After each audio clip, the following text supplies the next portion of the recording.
Welcome to You Can Trust Yourself with Meg and Maggie. Nothing feels as good as listening to your own voice, and each week we have conversations to help you do just that. Get comfy, grab your favorite fun drink, and let's dive into this week's episode. Hello, everyone. Welcome back to another episode of You Can Trust Yourself with Meg and Maggie. I feel like I haven't introed in a bit. I don't know if it's just like me feeling that way today or if that's actually true. I'll have to go back and listen. But I'm really excited for today's conversation because it is a follow-up to one of our recent episodes, episode 104, talking ourselves through anxiety, discomfort, and intrusive thoughts. How to sit with the most difficult feelings and come out the other side. In that episode, we talked about so many things, and there was so much more that we wanted to give you, but we just didn't have enough time to get into all of it. So today we are going to talk more specifically about feelings of anxiety and panic. And I'm very excited to hear, Meg, what you have to share on this topic, because before we started recording, you mentioned to me that your goal is really just to help someone struggling with this today and to dive into some specifics around like what types of tools can truly help and maybe why what people have already tried is not working.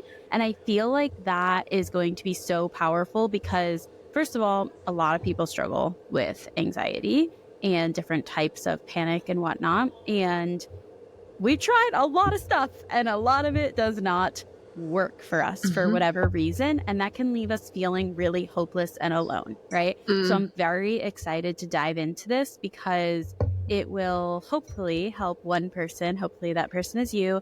And maybe we can take just a couple steps towards feeling a little bit better. I love it. I love it. I am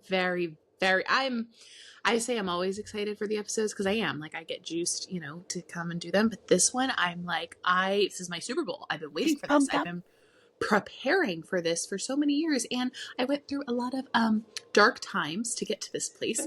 And if maybe I came across an episode like this, that I'm about to condense down all of the research and all of the knowledge and all of the education for you into a hopefully 30-minute episode so that you can have something practical, it'll make my heart very, very happy to know that I helped one person today through the throes of anxiety and how that can feel.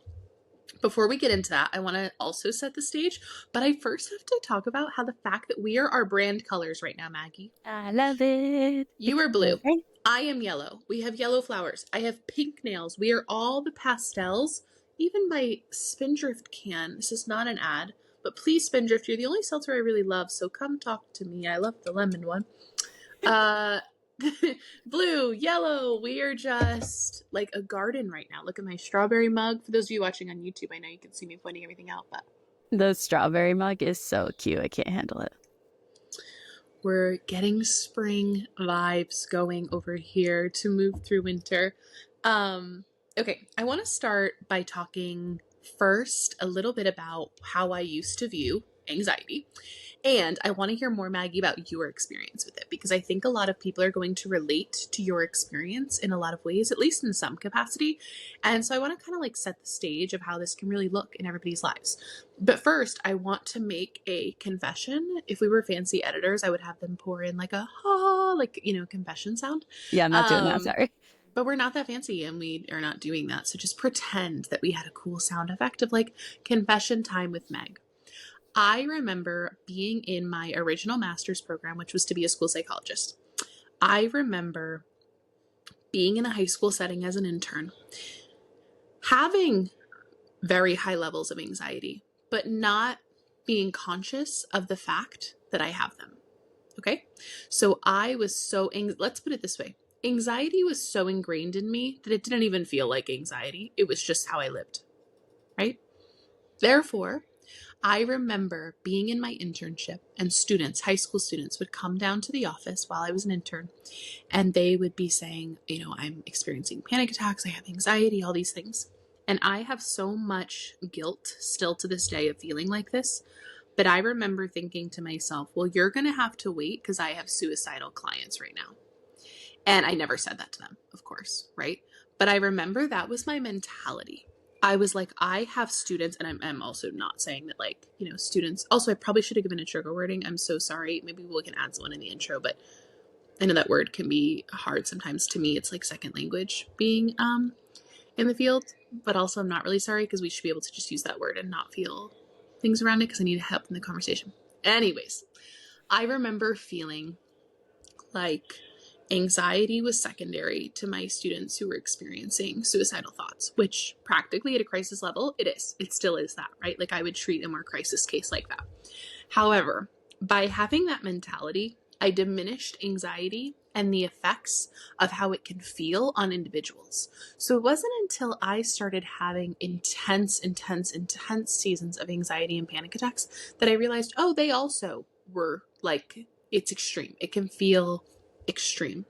And so I tell that story to you to, one, probably alleviate my conscience a little bit of feeling so bad that, of course, I still help those students. Of course, I still got to them, but I diminished what they were going through in my own head until I experienced it. So for those of you who are maybe listening right now, maybe this will help that even if you don't experience anxiety in the same way, because we all experience it on some level, but even if you've never experienced it to such a capacity of having panic attacks or a really high critical level of it, maybe this will provide you with some more empathy for those who do.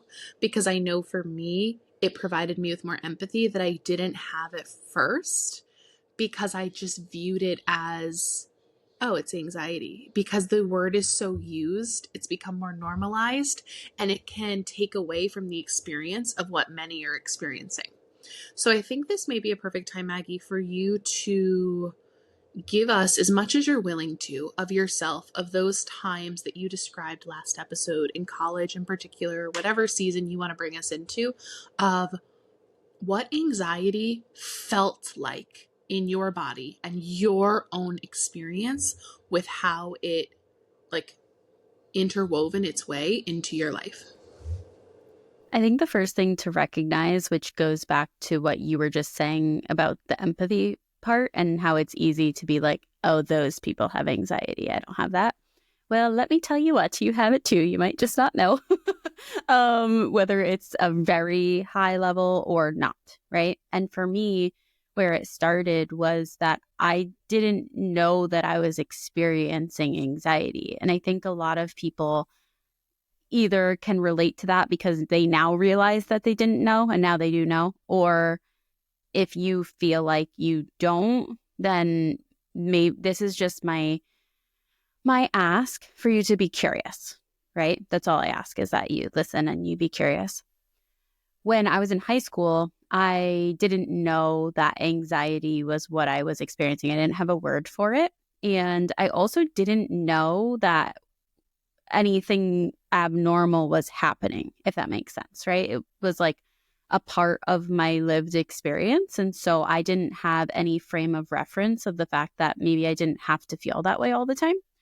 And the other part of it that was like, I think that fed into that was that I was very high performing, very high achieving person, right? So valedictorian of my class, played 3 sports, was on every committee, like did all the things, right?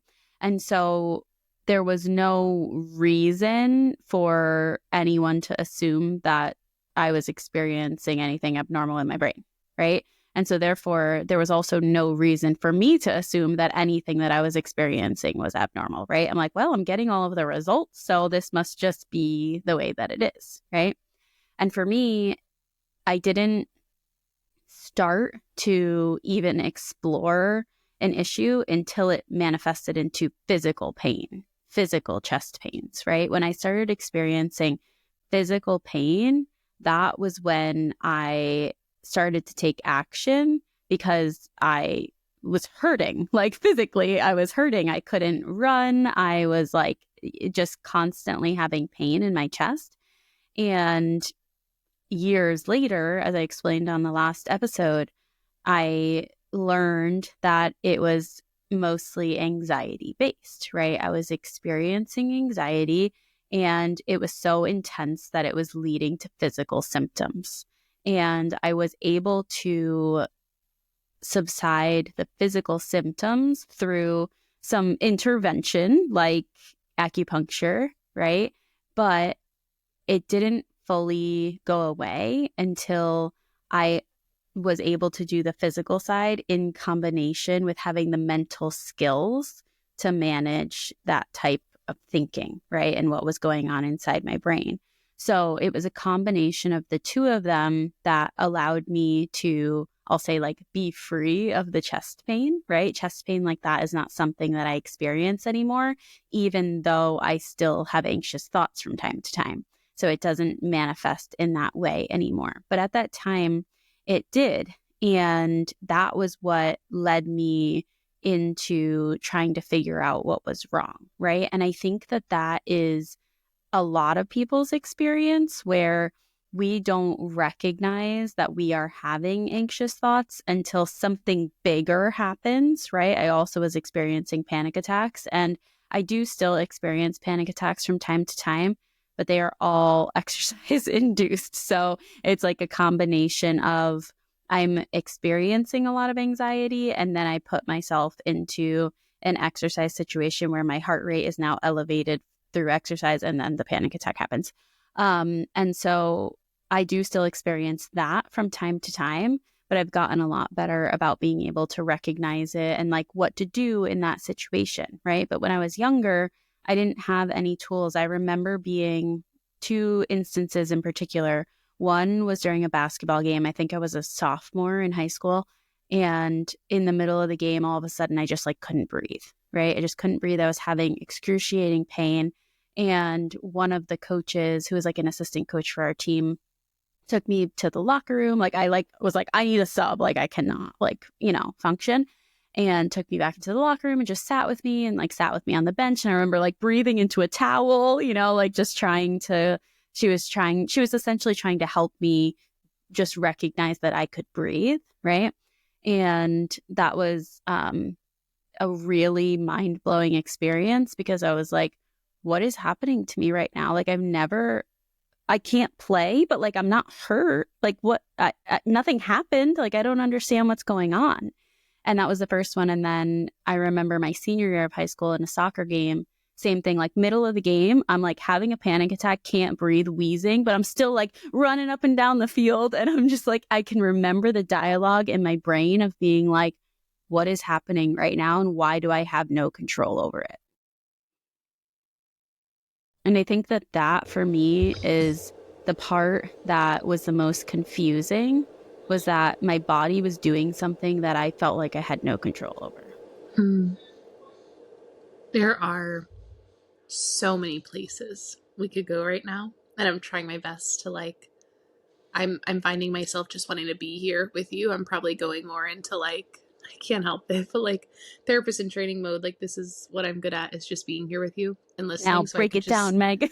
yeah, I could literally now I gotta go into like psychoeducation mode and like actually bring some things here, but I could just be with you in that moment because when you've experienced it, or even if you haven't, it is something that Maggie is saying that feeling like you are not in control or not in tune with your body is a very, very niche experience, in my opinion. And for you, Maggie, I'm going to go a step further as to say this because it's a lot of people's experiences, is the problem that happens in the, if we go with the nurture side of it, right? The upbringing side of it. We all have different ways. There's no like exact, first of all, I want to say one more thing first. Anxiety is not, there is no, this happened, therefore now you're experiencing anxiety. Anxiety Right. is a part of us that we are going to continue to experience. Maggie did not heal her anxiety and all of a sudden is out here just like totally chilling, right? I am not going to heal my anxiety and totally chill. Anybody who tells you that that's like they have a trick for you or a tool for you or a supplement for you or a this for you that's going to quote unquote alleviate anxiety, run for the fucking hills. And I know that's bold, but I stand with a capital B on the boldness of it. Of I'm not saying that a tool that somebody has or a supplement that somebody has isn't going to help. I'm sure there's a ton of things that can help us, right? And It's an experience that you're going to experience again because you're supposed to. And this is the part that I really want to drill home. The further away that we push anxiety and weaponize it, the more scared we can become of it. And the part that can really help us is to bring it in closer to us, of knowing that this is meant to keep us safe. Anxiety is here to help you. It is trying to help you. So Maggie, anxiety in your case, if I'm doing a case conceptualization, which I'm going to try not to go into the nitty gritty of, is for so long, your anxiety served the freaking hell out of you, right? Good grades, 3-sport athlete, dotting your I's, crossing your T's, doing all of the things. You were getting, if I could assume, a lot of positive reinforcement for operating from that place of anxiety. Correct. You were a master multitasker, I would assume. You knew your stuff. You were on top of your stuff. Well, guess what? To be on top of your stuff and to cross all the T's and dot all the I's, it requires a very heightened level of vigilance, which Maggie had. And guess who helped her with that? Anxiety. Anxiety was your, what is it called when you have a superhero and you have like a teammate? What are they called? Like a Do you know what I'm talking sidekick? about? The sidekick. Anxiety Yeah. was your sidekick. Okay. It served you really, really, really well until it was running rampantly and became a problem, right?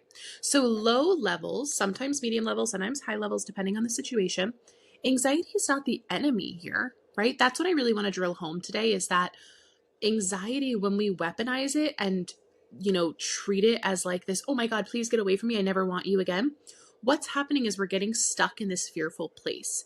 And there's a concept that I will talk about a little bit specifically with panic. What can happen is that we get stuck in this fear of fear model, which all that means is that we are scared of being scared.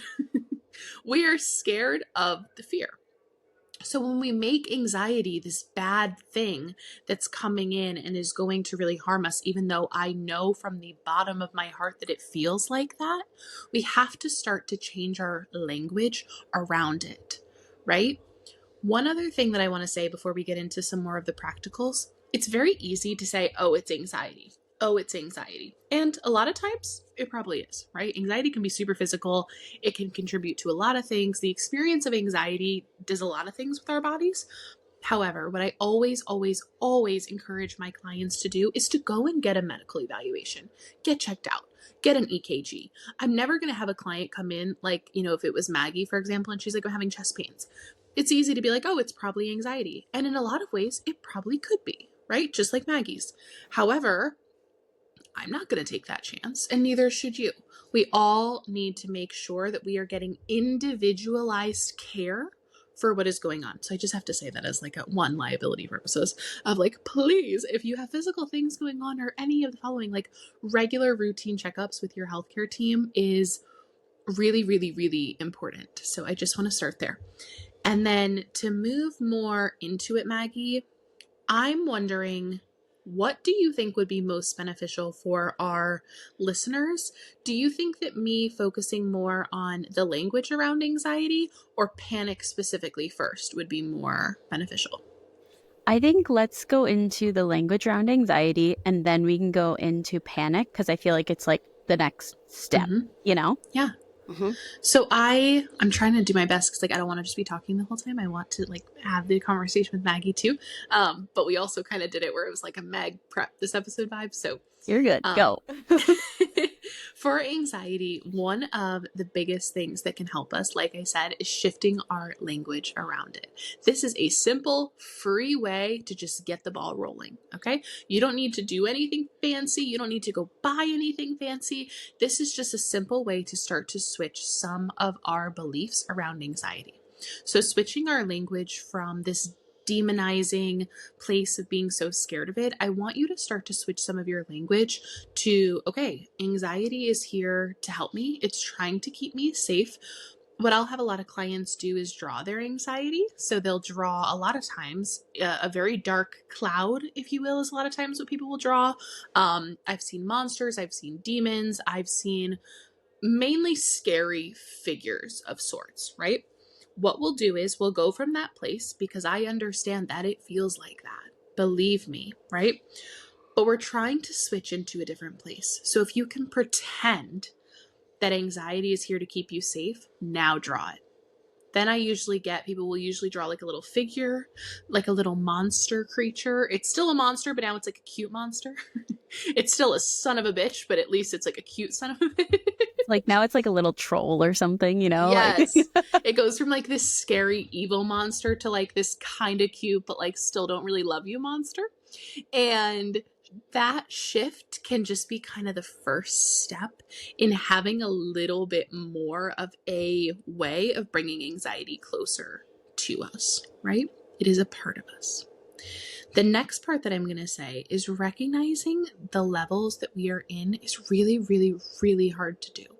So everything that I'm going to be sharing with you is pretty much interventions that this is where you've got to do a lot of the work on your own and trust yourself of where are you at?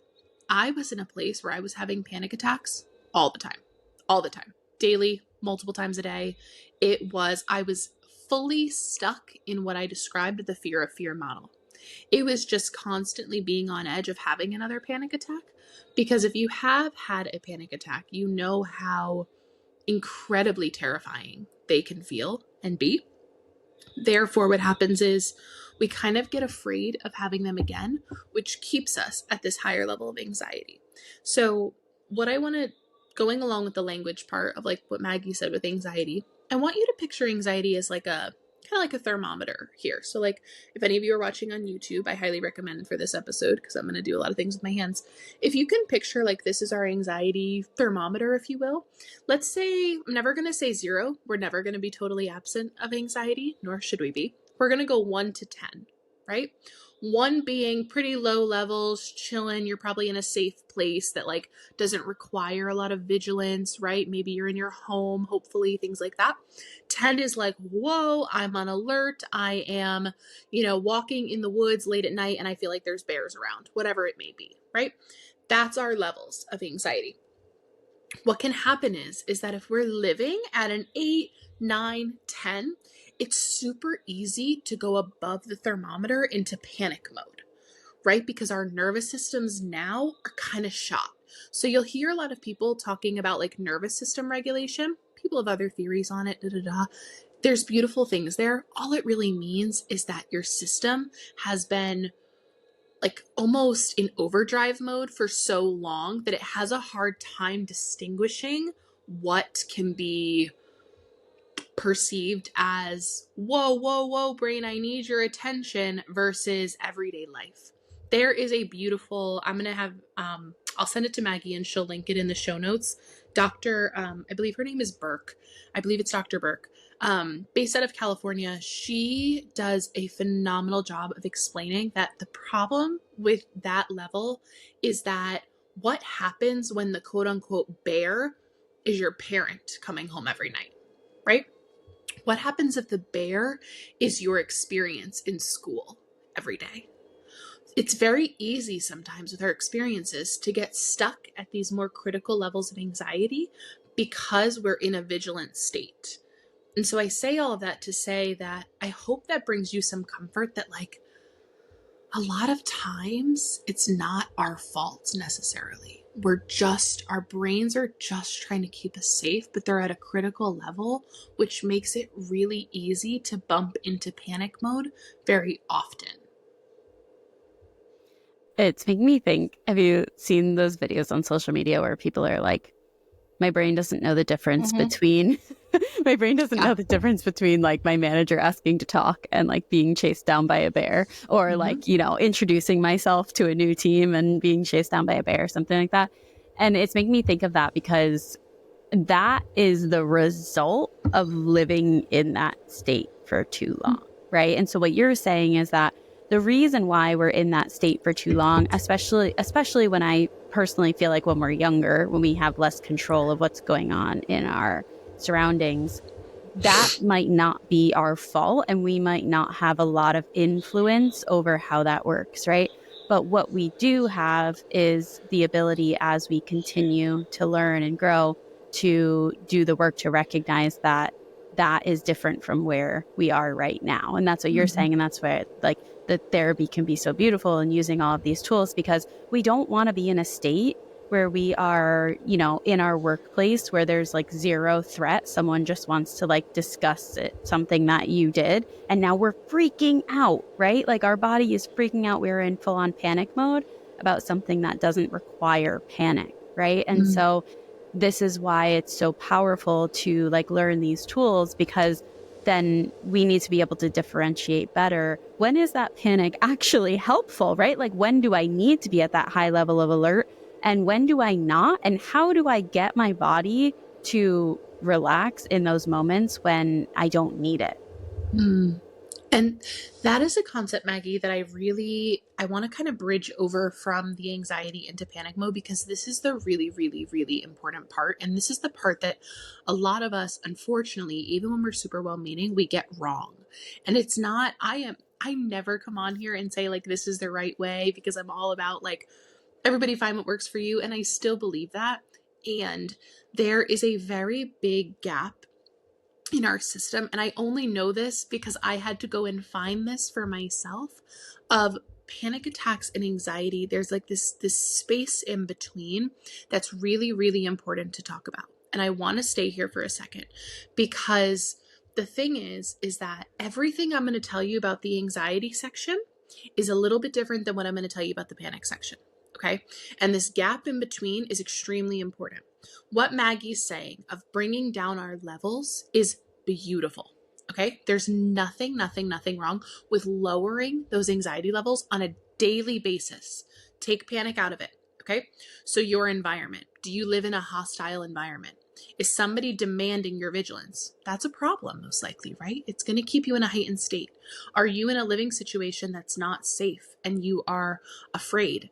That's going to keep a level of vigilance. So finding those areas where we can naturally reduce our anxiety levels from the daily need to be at that heightened state is really, really, really important. Okay. Here's the thing with panic though. The difference here in the gap, well, hold on, I'm not ready to go there yet. I'm almost ready to go there. I'm almost ready to go there. With general anxiety, there are so many different things that we can do, right? For many, let me tell you some of the ones that are usually like a safe enough bet that may be worth exploring for you. Exercise. Exercise is one of the best things that we can do for anxiety levels. And like Maggie was saying, it oftentimes, especially if you experience the physical symptoms, can be some of the hardest ones to do, because it kind of gets you in that aroused state, which you're kind of like struggling with. But the thing is that we can't meditate our way out of anxiety necessarily, right? Once we hit that panic level. It's a beautiful preventative, everyday technique, but once we're in that aroused state, it can be really hard. What I want to say to you though is that some of the things I know I'm probably doing this, I'm not trying to confuse anybody, I'm really, really not, and I promise we can come back and talk about it some more, but the distinguisher, I can't really emphasize that enough, because they're very different things to treat in the therapeutic setting. So I'm trying really hard to like create that visual for you all here. The general levels of anxiety of just us being in a hypervigilant state for too long and too often is what I'm talking about right now. So exercise can be incredible for that. Medication can be incredible for that. Being able to be in an environment where you feel safe and comfortable and not like that vigilance is required of you is really, really important. Being with individuals who you can trust and know that you're okay and they're okay within each other's company is really, really important. Knowing that you're going to have another meal next and knowing that you can financially be okay enough is really important. So all of these like preliminary, and that's not all of them, that list can go on and on and on. Those are like the foundational pieces that we gotta have in place in order to try and bring some of those anxiety levels down. Okay. Moving into panic. When you already are experiencing panic attacks, your treatment is going to look very different. And this is the part that keeps people stuck in the panic attack cycle and the fear of fear model. The reason why is because panic attacks come in oftentimes unexpected and when we didn't like necessarily expect them to at all. They come in fast and they come in furious. And all of a sudden, you are being swept up in this tornado of thoughts, physical symptoms, thinking you might die, all of these feelings. And then something happens to us where we go into panic mode of how can I fix this? Oh shit, I'm in a really scary place. How in the heck do I fix this? And this is where a lot of us go wrong.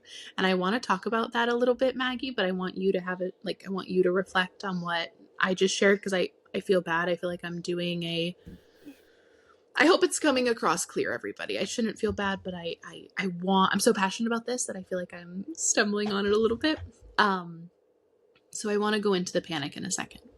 I think it's coming across clearly. I'm curious for you to continue on that and to talk more about this part where you're saying that we go wrong, right? Because I agree with you. I think that from my own personal experience, my normal like day-to-day levels of anxiety is very different from when I'm having a panic attack, right? It's like normal anxiety is, it's like, all right, like that's a little bit annoying and whatever, but it's usually at this point I can work through it, right? It's like I can separate that part of myself. We can have a little conversation. I can be like, thanks for keeping me safe, blah blah blah blah blah, you know. But then when the panic attack happens, it's full on. There's no more separation. There's no more conversation, right? And what I have been able to do is I've been able to learn how to reintegrate that conversation and make myself feel safe again,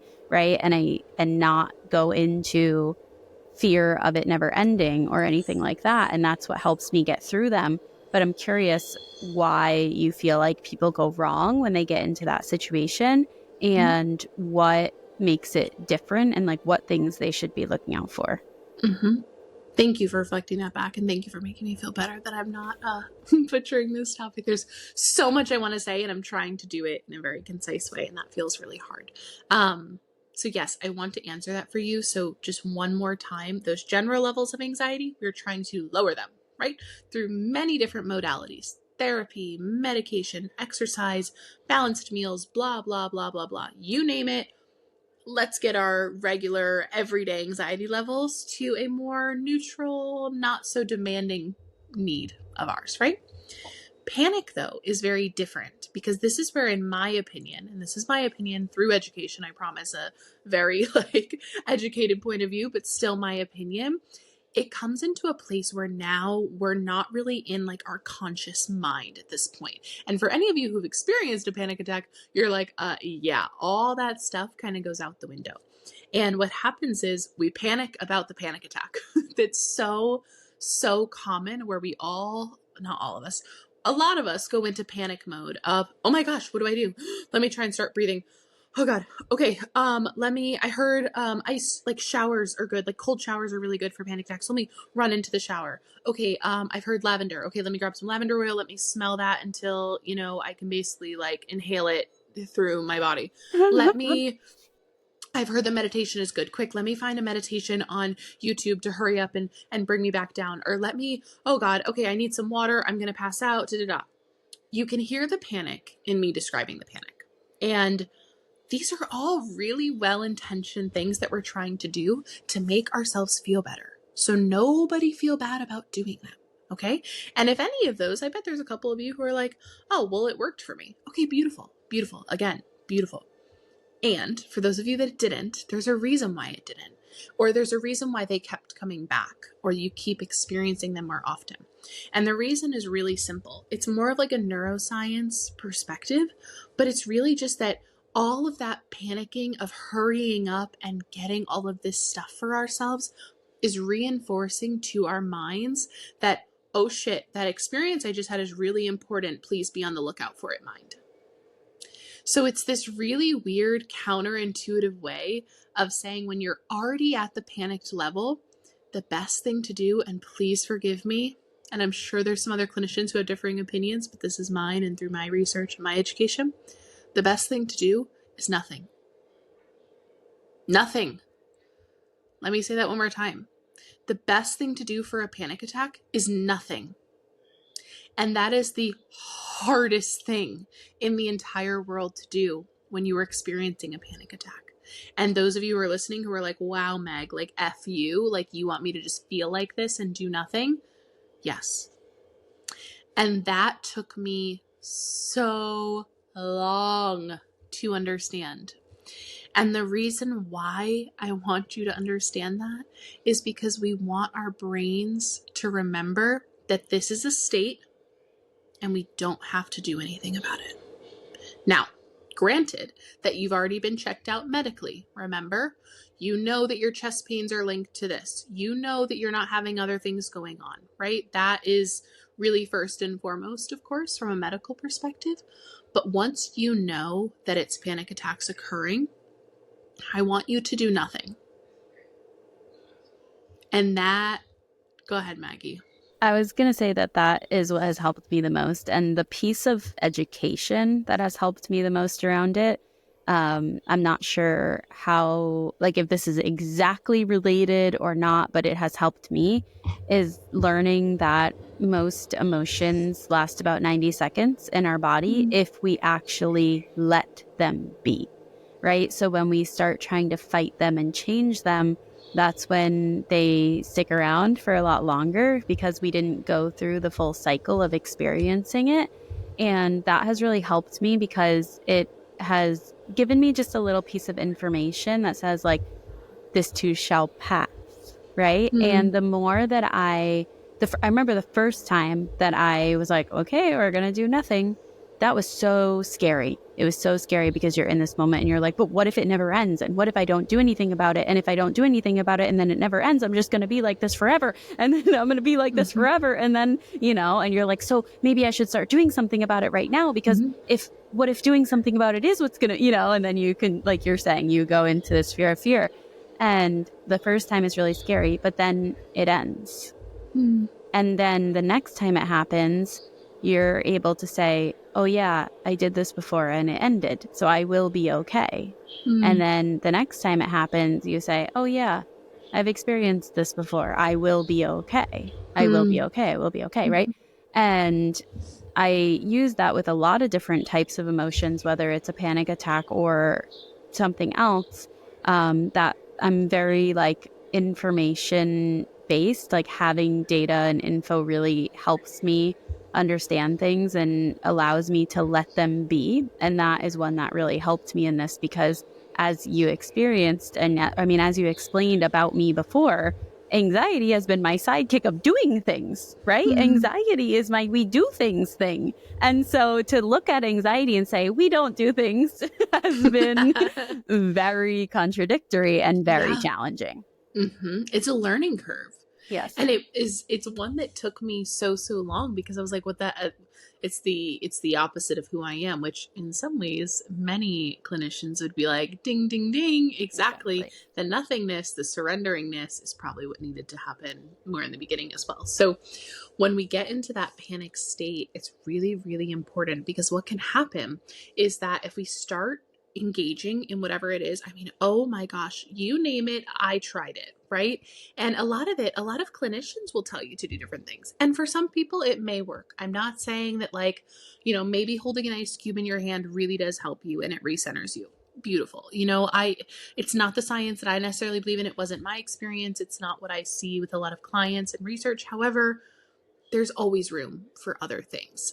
But from my perspective, the doing of the things is what makes us feel in our minds, really, the neuroscience, the part that we're not even conscious of. It reminds us of, oh, last time Megan felt X, X, X, and X, we did boom, boom, boom, and boom. So let's keep her aware of this. So let me tell you what I used to do, everybody. I read somewhere, and I think it may have been a therapist too, that told me that hot and cold was really important at the same time. Okay, beautiful. I remember this. Nothing wrong with hot and cold. Seriously, right? Except when you're having a panic attack. And the reason why is because it can hijack your entire day. So what would happen is I would hurry up. I would stop every time I felt a panic attack coming on, which was frequently at that time. I would hurry up and run to like a bath, or I would splash cold water on my face, blah, blah, blah. Well, the problem is what happens when you're in your office and you can't run to a bath? What happens when you're in a grocery store and you can't run and grab X? What happens when you're in an amusement park with your children? Or in my case, when I was nannying children, okay, and I could not function properly. And I actually stopped nannying because I was too afraid. I was so afraid of the fear of fear model of me having panic attacks and being in charge of other human beings, right? And what can happen is that now we're giving panic the ability to take over in those moments. And we have to remember the language, the kind language of it's just our brains going haywire. It's just our experience getting out of control. And the best thing we can do for it is nothing. And that is the weirdest freaking thing in the entire world. But when you're in the grocery store and a panic attack sets in, do not leave that grocery store. I used to leave all the time because I was like, oh my God, I'm having a panic attack. I need to get out of here. I need to go. I need to breathe. I need to. No. Here's what I want you to do. Now I want to get really practical with you. You care, Maggie? Can I lead us through a visual now? Go ahead. Let's end with it. I love it. This is where I want to end with it. You are working on your regular levels of anxiety, okay? You're exercising. You're looking into anything else that may help. Meditation's beautiful when you're just working on like the everyday forms of anxiety. Medication maybe, therapy, support groups, you name it, you do it for those regular levels, okay? Beautiful things. Now we're going into panic attack mode. You feel it coming on. You're probably getting shaky. A lot of people get hot. Your mind starts to swirl. Some people say it can kind of go black. You may notice some vision changes, some physical feelings in your chest. Again, please get a medical evaluation before you deem that it's a panic attack. Your hands might feel weird. You are like spinning out of control and you feel it happening. You know it's coming on and your instinct is to do something about it. Your instinct may be to run. Your instinct may be to hide. Your instinct may be to do all the things. And usually on this show, I would tell you to trust yourself and do exactly what you need. You need to run, you need to do all the things. But in this particular case, and I promise it's through experience and my own learnings and education and teachings, when it comes to panic attacks, we do not want to reinforce to our brain that this is important and we need to address it. Therefore, we do nothing. You feel the shakiness, you feel the sweatingness, you feel all the things in the grocery store, stay right there. Just stay there. Feel how uncomfortable it is. You may feel like you're going to pass out. And this was really hard for me because I really felt like I was going to pass out a lot. I had to start to do nothing. And then sometimes it's okay to have an affirmation or two while you're going through it because you're not really changing anything. You're just like talking to yourself if you're able to kind of hear yourself in that state. But I had to get to the point where I was like, go ahead and pass out, Meg. Just go ahead. Pass out, girlfriend. Go. Okay, here's the panic attack. Pass out. And this is a conversation for another time, but if you're truly experiencing possibly panic disorder, which is, like more frequent, common DSM levels of it, then you may be looking into more like exposure therapy where you're actually activating and bringing on the symptoms of a panic attack to kind of expose yourself to. And that's a conversation for another time and more individualized treatment. So if you need resources of that, please reach out to me. I'm happy to talk to you about that in my DMs and see if I can help connect you with someone. I want you to stay with that panic, stay with the feelings, and do not run from them. Do not hide. Do not engage in those ways. It will end, but training your brain to know that your only job is to do nothing is hard within itself. So just start there. I don't know why closing my eyes felt very therapeutic for me to share that with you all. Sometimes you need to like get rid of the other senses, to channel something more focused like that. But I think that's a really important thing to end with. And of course, this conversation never ends, right? We could go on and on and on forever about it.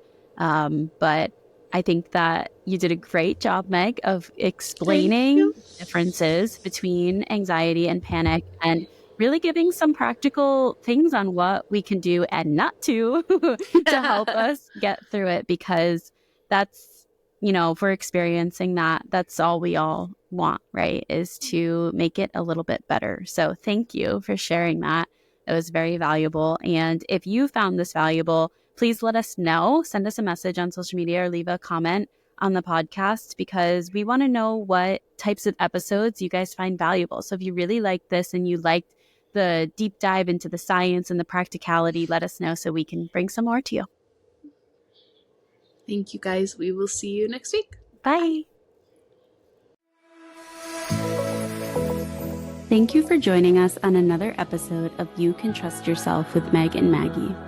Our mission is to leave you with encouragement and tools to nurture your ability to trust yourself. If you found this episode valuable, don't forget to subscribe and please share it with a friend. Then take a moment to leave us a 5-star rating and review. Your support helps our show grow, and for that, we are extremely grateful. Follow us on Instagram, TikTok, Facebook, and don't forget to subscribe to our YouTube channel where you can watch the episodes. Till next week, lots of trust and love, Meg and Maggie.